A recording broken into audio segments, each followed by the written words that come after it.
meeting new people for the time and the occasions where you get that connection. You get that. We're multifaceted and we have lots of different versions of ourselves. But if you get 3 or 4 clicking with a person, which is what's happening with us today, it's really lovely. It feels so nice. But you feel lifted, you know. You feel like in a different league. Yes. Because you don't need to contain yourself. You don't need to control yourself. You are full blast you. Yes. You're authentic. You're all you. Yes. Visceral. Yes. You. And you know that you're accepted and you're loved. And this is what you need to, I think, unlearn, that you don't have such a feeling with everybody. And that's okay, because those people are just not who, they're not for you. They are not your people. And then you're not them. Yeah. They don't, then that's fine. Yeah. And you just need to go, oh, okay. Doesn't mean you have to be rude, doesn't mean you have to be horrible. You just go, oh, yes, you're just somebody I'm going to know as an acquaintance, no more. It's not going to be a connection. So about caring, we're supposed to talk about caring and your performance at a corporation when you had to sit on your hands, metaphorically speaking. I did. So because I was trying to be the career girl, having done a degree, got a management job in a pharmaceutical corporation, wanting to become a more senior manager, more whatever. You get feedback, you try to modify your behaviour so that you fit within the system and you perform in the way that they want you to perform in a cookie cutter kind of way. And so one of my biggest... Cookie cutter, fantastic, One of my biggest issues was that my energy is very uncontrolled and very large. Yeah. My energy flies out of me in all directions in an explosive way. So you've got force. I have got force. And capacity. And that can be great. And if I am a project manager, I can really get the morale up, I can motivate people, I can make things happen, I can inspire, I can persuade people really effectively. But I also can be too much quite a lot of the time. And if I'm stressed, I'm particularly too much, because then I go into firing off in 5 directions at the same time, trying to solve the thing that's stressing me, which normally is other people going, whoa, what's just happened? Claire's come in the room, what? So, they can sense you before you enter the room, right? Yeah. Your personality precedes you. Yes, I heard and also, so early on I learned that I had to ask questions for those people who were less loud, less talkative, and so because I valued the inclusion of people, so that was quite an easy learn, because including people and getting people, that's a good value for me in terms of taking people with me on the journey that we're going on to try. So you just to pinpoint, because you unlearned assumptions and you learned how to ask questions. Yes, and I learned that value. Just because people are quiet doesn't mean they don't have value. Exactly. Invariably, they have more value because they're contemplating and thinking about it, and have got greater insight, because they're the observers, they're the intuits, they're the people who are really... I always repeat that, you know, that silence is not a punishment, it's actually a privilege, number one. Number two, you've got 2 ears and 1 mouth for a reason. I've not really ever learned that one, sorry. That's Confucius. He's right, but I just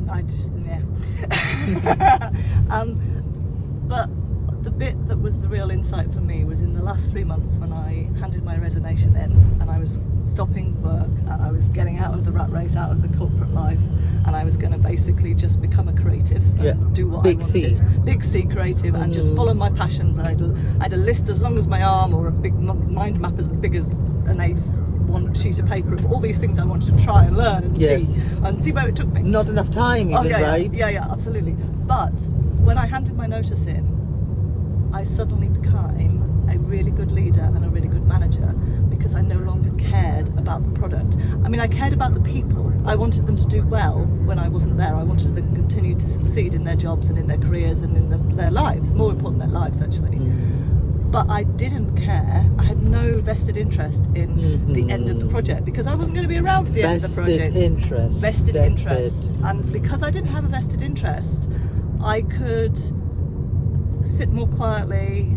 My energy contained more around me and went calmer. And more, I would say it was more of a, rather than it being lightning flying out, it was much more of a kind of calmly swirling aura around me, but close to me rather than impacting.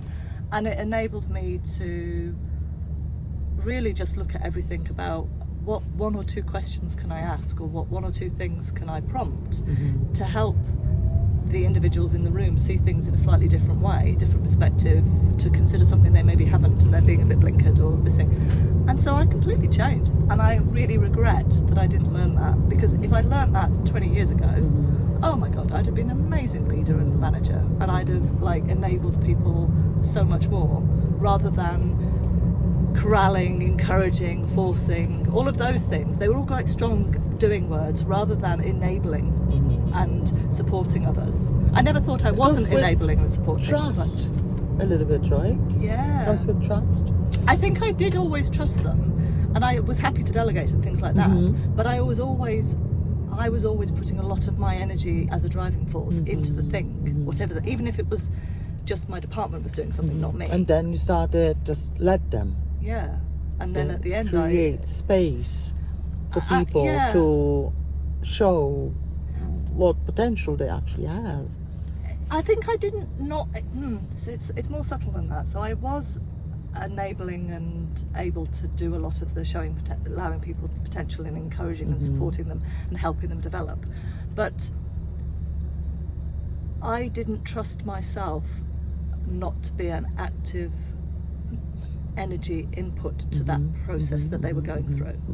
At the last 3 months, I learned that because I knew I wasn't going to be around to put my energy in. So you unlearned care. I unlearned vested interest. I definitely unlearned vested interest, and I unlearned that it didn't have to be me as the driving force to make the thing happen. So it wasn't that I hadn't been enabling and hadn't been supportive and all of those things.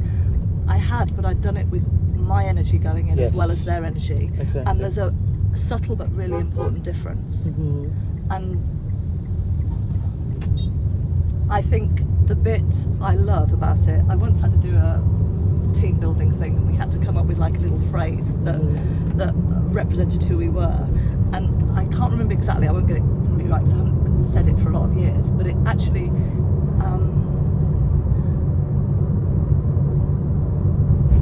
I think mine was something like, I seek to be an inspirational leader.